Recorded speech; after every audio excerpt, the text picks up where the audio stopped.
Welcome back to Winning the Game of Life. I'm your host Shawn Chhabra. Today I have a very special guest. I'm featuring CEO of Ziggler Corporation, and Tom Ziggler is son of legendary Ziggler. That Ziggler family is, I think, the most inspirational source of hope and motivation in the whole world. Welcome to the show, Tom. Oh, it's great to be here, Shawn. Thanks for having me on. I know you may be excited to tell us, me and my listeners and viewers, what's going on with the Ziggler Corporation. But I'm very interested to know a little bit about your background, like how it was growing up in such an inspirational family, because Mr. Ziggler is the most inspirational person ever known. So how it was different than other kids, and how you became what you are today. All right. Well, first off, let me say I'm probably the most blessed human being you'll ever meet. Growing up with Dad and was just amazing. As good as he was on stage, he was even better off stage. One of the things that people don't know about him, unless you know him or knew him, is that off stage and at home, he was pretty low key. He was kind of quiet. He liked to study, but he always had time for the family. He was always pouring into us. Just the perfect role model. It's not that he didn't make mistakes. We all make mistakes, but somehow whenever he made a mistake, it was always all right. He'd come back and apologize and take it to the next level. And the thing that I always hold dear is that when he was raising us, my sisters as well, he would always tell us this. He'd say, whatever you want to do, I'm good with that. Just do it with 100% effort and 100% integrity. And so, what a blessing to give to a child to say, I understand that you have your own unique gifts. I want you to pursue those. Just do it with integrity and effort. And so that's where we go. That's how I got started. I started in the business years ago and had the privilege of working alongside of Dad for many years. Very inspiring. And but how it was like in a school and everywhere, where like other kids were not that blessed, how you was dealing with that? I just want to get into your emotional and mindset of that time frame. Well, it's interesting when you go through life. A lot of times when you're a child, you have no idea what you're in the middle of, right? It's just life. So, Dad really started hitting his stride, publicity wise, public wise, notoriety wise, when I was like 10, 11, 12 years old. And so I didn't really understand what he was doing. I knew he'd go away and make talks, and he traveled 2 to 3 nights a week when I was growing up, but he always had time to go to my games and things like that. Then when I got into high school and college, I realized there was something different, because when we would be out in public, we would be on a trip, people would come up and they would thank him. It wasn't an interruption in a negative sense. We might be eating and somebody would come up, but it was never somebody imposing. It was somebody coming up with gratitude. And, Dad always said that of all the attitudes you can have, the attitude of gratitude is the healthiest of all. And so I got to witness these people whose lives have been changed and impacted because of what my dad did. And what he said is that he inspired people to take action. And it was the action that they took that actually changed their life, but he was just kind of the catalyst that got that going. So when you came on board, with your father or Ziggler Corporation, so how you started working with him? Okay. Well, when I was in college, I thought graduating from college that I was going to be a professional golfer. I mean, that was my dream. I was playing college golf. I traveled for a year after that, just playing. And, one thing led to another. I had an injury. I realized I wasn't as good as everybody else. That's kind of a reality that we all have to face. Meantime, I got married, and I started working at the company in the warehouse. And so I was packing and shipping boxes, when I wasn't playing golf. And then I moved over to the production area. And we had audio cassette and video VHS duplication and packaging. This is the good old days of that. And And so I was back there working on the production line, and then I moved into sales. And boy, I fell in love with sales because in the sales process, when somebody has a need and you're able to fulfill that need, and then you get that response and that feedback later on about how much it meant to them, there's nothing more gratifying in the world than that, than solving someone's problem or helping someone through a circumstance. And so that's when I became hooked on the mission of what our company does. So I was, 25, 26 when that happened, and I haven't looked back. So that's over 28 years ago when I started, and about 25 years ago when I moved into sales. So how about your kids? They also help you in the business? I'm sorry. Your children and your wife, they're also involved in the business? Well, my sister works here.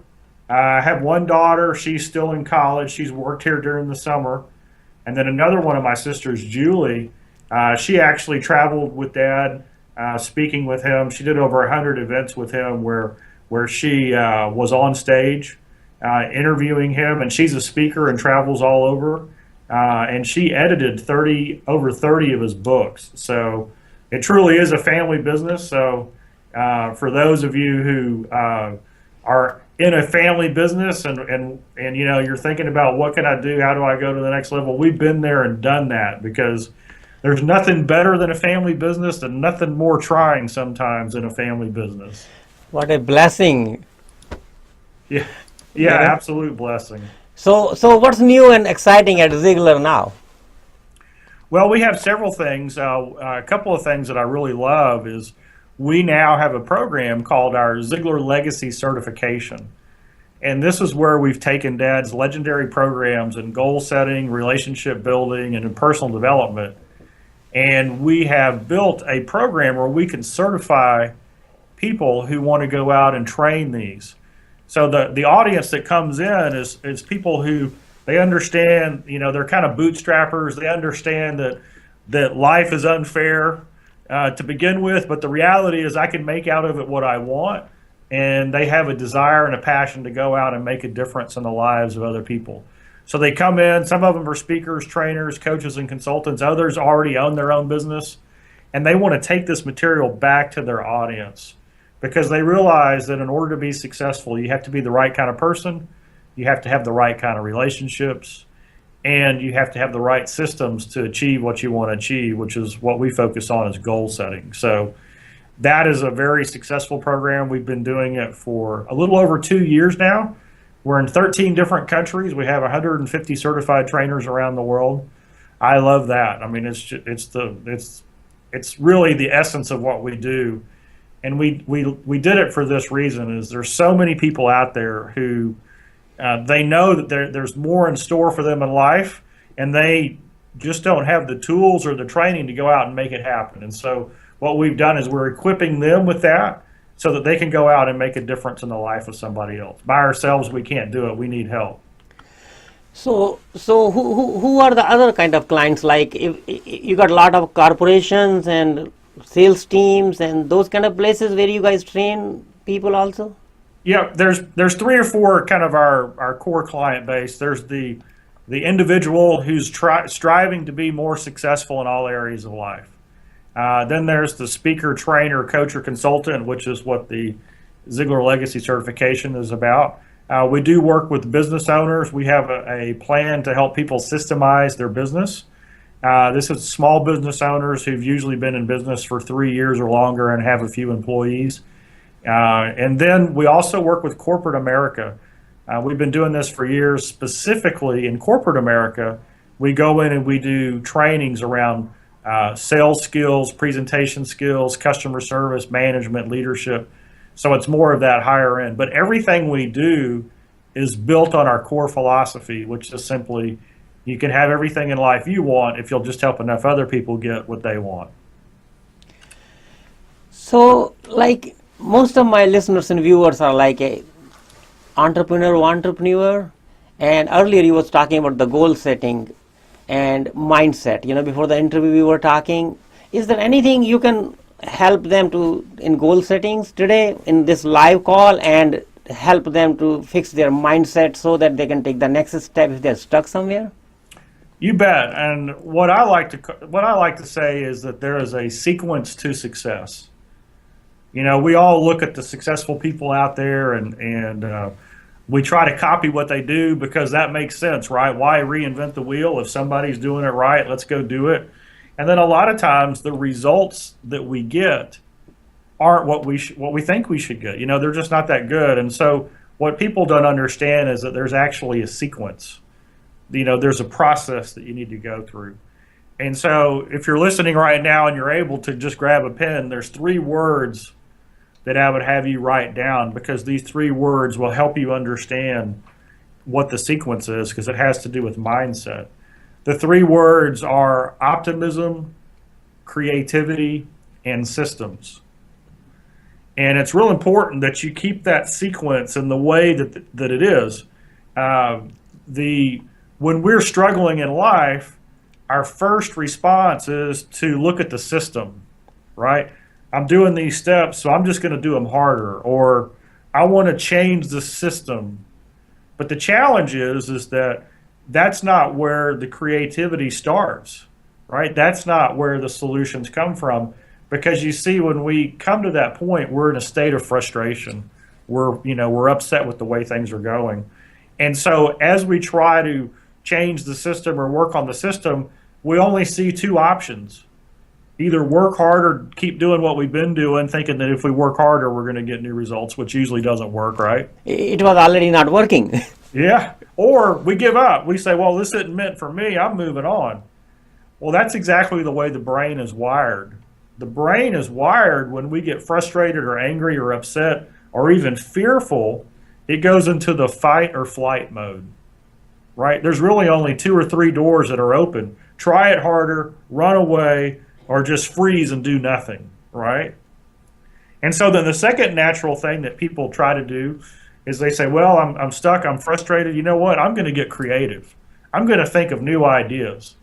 The problem is when your mindset is negative or frustrated, or you haven't been getting the results, when you try to be creative, you can't, right? You're kind of stuck. Yeah. Because new ideas don't come. That's why you have to work on your optimism first. You have to work on hope. And so how does that happen? Well, you start creating for yourself this attitude of gratitude. There are 3 things. I've just been reading studies on this. There are 3 things we can all do that will create this positive attitude or outlook. One of them is real simple. It's just to meditate or pray or to think about the things in your life that you're grateful for, right? To reflect on where we are as a people, and there are so many. Every now and then I'll have a pity party, right? Or I'll have plum disease, poor little old me. And then all I have to do is check out Facebook, and one of my friends is having his 50th surgery or something like that. I mean, it's not easy. I'm not saying it's easy, but we have a lot to be grateful for. And so meditate, pray, think about the things that we're grateful for. Number 2 is to write out a paragraph of a positive experience that you've had. They've done studies on this, and literally within 3 months after people do this over a period of time, they're healthier, they have fewer illnesses, they have more satisfaction in life after writing just a paragraph every day about about a positive experience, really going into the depths, than the people who didn't. And so what that's doing is it's training our mind to go in that right direction. I do the gratitude event. This is the 3rd one. I'll actually give you 4. The third one is gratitude. In the mornings, a lot of times when I want to really improve where I am, I'll do a 30-day gratitude. And so the first day is I'll write down 3 things that I'm grateful for. And then on day 2, I'll write down 3 new things. So now my list is 6. So every day I add 3 things. At the end of the month, I've got 90 things that are written down, 3 a day. So that's 30 times 3, that's 90. What we're actually doing is we're training the brain to look for the good, because our brains are naturally wired to protect us, to look for things that are dangerous. And so this opens up my creativity. So my hope comes. The 4th one is to play. We need to spend time playing. We need to get out and be physical and have fun and do that. So why do I say all this? Well, optimism unleashes creativity. And one thing I would say is this: optimism starts with hope. Every time Dad spoke, he would go out on stage. Anytime he had more than an hour, he'd always start this way. He would ask the audience. He would say to the audience, "Is there anything you can do in the next week in your personal life, your family life, your business life, or your spiritual life that would make things worse? Can I see your hands?" And everybody laughs, right? Because Zig Ziglar's asking them that question. And then he would turn the question around and he'd say, "Okay, is there anything you can do in the next week in your personal life, your business life, your family life, or your spiritual life that would make things better?" And of course, everybody raises their hands, right? Because it's true. There's always something we can do right now. So then Dad would say this: without realizing it, you've determined in your own mind that you have the power to make things better or worse, and the choice is yours. And that's where hope is born. And you see, hope breeds optimism. And so when we realize that no matter where we are right now in our life, when our mindset, when we feel stuck, when we're in the same old, when we realize that we have the choice to make things better or worse, that's powerful, right? And so what can I do today? Like if you're listening right now and you're discouraged, I tell you what you could do. You could have your headphones on, listening on your smartphone. You could go take a walk right now while you're listening to this, and that'll physically energize you, right? You're going to have a better day because of it.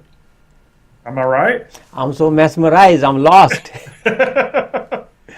I'm having so much fun. I'm adding so much gratitude and hopes to my life. Right.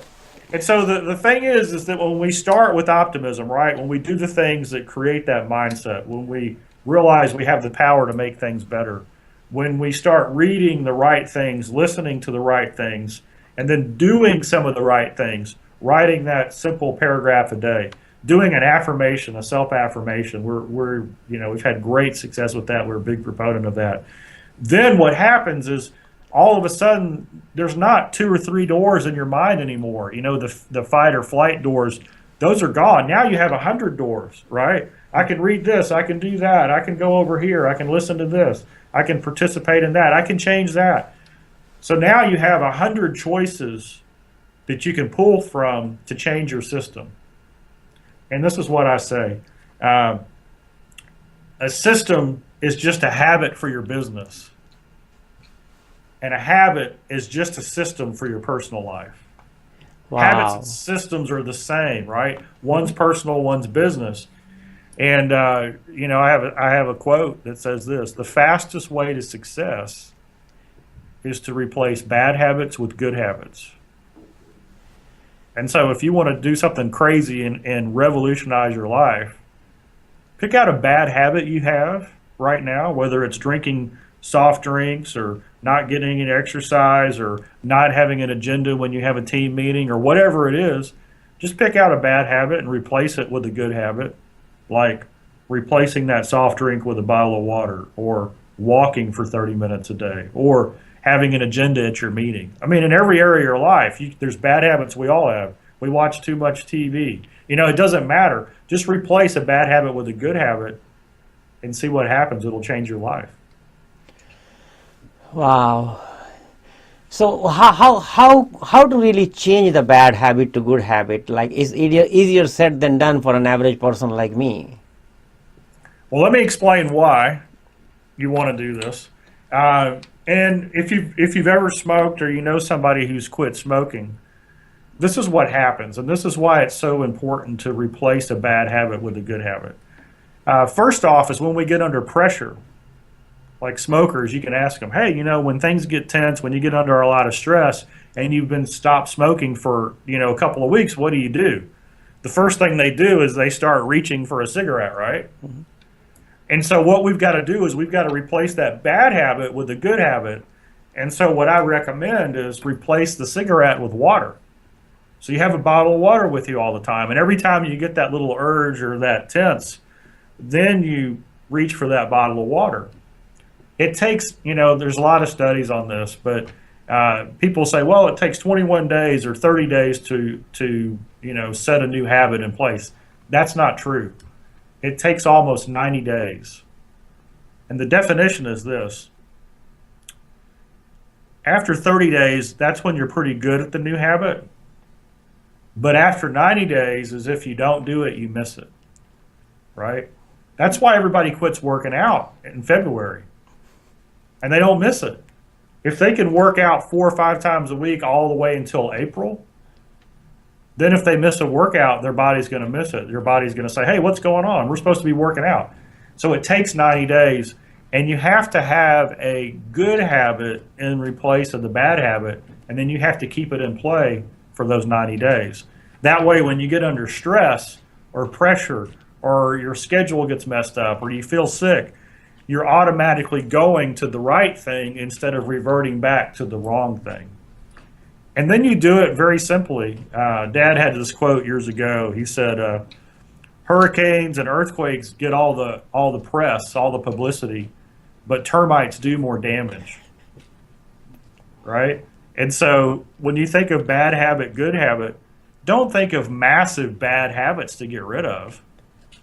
Just think of good habits. Like I was coaching a guy on this, and he said, yeah, my bad habit is I spend too much time on the internet, just goofing off, right? We all do that. We get wrapped up in social media. And I said, well, what's a good habit? He goes, well, I'd like to read books on inspiration and motivation, and in my industry, I want to be better in my industry. I said, well, man, what a great opportunity. I want you to time how much you're on the internet, and then do that amount of reading every day in one of those things. Yeah. Right? Yeah. You go online for 10 minutes, great. You're going to read the book 10 minutes before you go to bed. And so that's as simple as it is. Don't think of, your bad habit is I'm in bad shape and my good habit is I'm going to get in shape. Don't think of that. Just think, hey, you know what? My bad habit is I'll sit for 3 hours in a row. So my good habit is, you know what? I'm going to set my watch, and every hour I'm going to get up and do a 5-minute walk. Just start small and then add a new one in every single week. Very nice said that. And you were just talking about the book, so I don't want to forget a question I want to ask. Like, you and Mr. Ziggler and your family is full of all the content and books. Which book is really close to your heart? Well, there's a couple. There's two, and it's kind of funny because it's the bookends. Dad's first book, See at the Top, is just dynamite. I mean, it's a classic, millions of copies sold. It's still as profound and impactful today as it was over, 40 years ago when it came out. Yeah. That's pretty amazing, isn't it? 40 years ago. And then his last book, Born to Win, came out in 2012. 2012. I think you are co-author in that. Yes. So those are my two favorite books, the first one and the last one. Born to Win's a fantastic book. We wrote it specifically for two groups of people. The Zig Ziglar fan who had all the information but they wanted it in one place, or the people who were just trying to figure out, I've heard of the Zig Ziglar guy, I know he's had an impact, where do I start? Well, all the information, we took all the philosophy, everything into the Born to Win book, so it's the best place to start. Do you have a system like where me or other listeners and viewers or anybody can get like a Ziggler quotes or Ziggler some motivational thing on daily basis or something like that? There's a couple of things. What I recommend if people are wanting, we do 2 of our Ziggler Show podcasts a week. So I'm on your podcast. I'm a huge believer in podcasts because we can consume them while we're going about life, right? We can do it driving down the road, exercising. But our Ziggler Show podcast has really, it's really blown up. It's very powerful. And we always have a 5 to 15-minute segment of some of Dad's best stuff, whether it's motivation, sales, family, personal development, goal setting, inspiration. It's always in there. And then we have guests, and then we talk about it. And then there's our Facebook page. We've got 4 million likes now on our Facebook page. And so if you are, if you like our Facebook page and you check it out, we're publishing articles every single day that you can use to improve your life. Great quotes, everything's there. You just have to subscribe to that, check into that. So those are the 2 And those are both free, by the way. If you want to come to Ziglar.com and invest some money with us, we'd love that too. But we like to build a relationship, and those are two great resources to get started. Very nice, and it has been very inspirational. And unfortunately, we are close to the end of the show. So, before we say bye to listeners and viewers, is there any last-minute advice, anything? I would say this. The number one lesson I learned from Dad is summed up in this simple quote. What you feed your mind determines your appetite. What you feed your mind determines your appetite. So the number one thing in life that you can do is to take control and make the right choices on the inputs that you receive. What you listen to, what you read, who you associate with, make sure you're taking the time to put the right stuff in. There's another quote, it's an anonymous one, but it says this: your input determines your outlook determines your output, and your output determines your outcome. It's too complicated for me. Tell me more. Put the right stuff in, the right stuff comes out. It's so amazing to me how people let the garbage in all day long and they don't do anything about it. We got to guard our mind. We've got to purposely put the right stuff in. If you do that, if you start putting the right stuff in, the good, the clean, the pure, the powerful, and the positive, and then you start to take action on it, your life will change.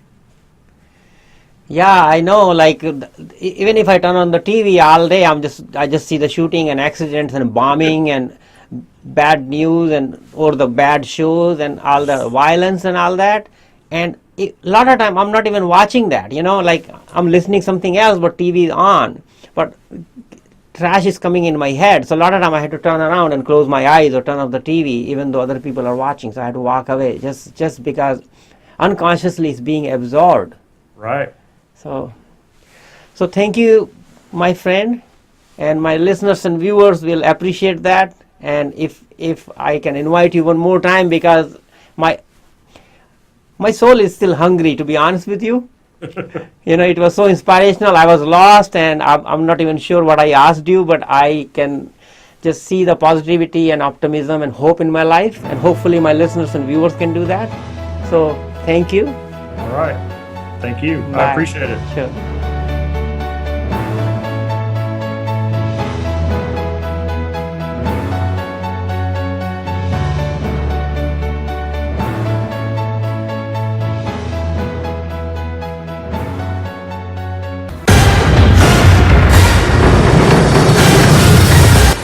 LaptopUniverse.com CEO Indu Chhabra announced the launch of BuybackQueen.com. This newly launched reverse e-commerce website buys back used old electronics, old iPhones, iPads, and all other smart devices directly from the consumers. You should not throw your old phone away because your trash may be hitting gold. Buyback Queen wants your old device and will pay top dollars for it. The process is as easy as 1, 2, 3. Fast payment, free shipping, free data wipe, risk-free transaction.